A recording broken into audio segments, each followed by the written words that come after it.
The following is an important weather message for the following counties in New York: Broome, Chemung, Shenango, Cortland, Madison, Northern Oneida, Onondaga, Schuyler, Seneca, Southern Cayuga, Southern Oneida, Steuben, Cayuga, Tompkins, and Yates. And the following counties in Pennsylvania: Bradford, Susquehanna, and Wyoming. Wind advisory now in effect from 6 p.m. this evening to 10 a.m. Thursday. What?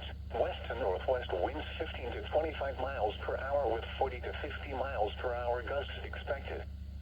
Where? In Pennsylvania, Bradford, Susquehanna, and Wyoming counties. In New York, Shenango, Oneida, Cortland, Tompkins, Chemung, Schuyler, Steuben, Cayuga, Yates, Onondaga, Madison, Broome, Seneca, and Southern Cayuga counties. When? From 6 p.m. this evening to 10 a.m. Thursday. Impacts: gusty winds could blow around unsecured objects. Tree limbs could be blown down and a few power outages may result. Use extra caution when driving, especially if operating a high-profile vehicle. Secure outdoor objects.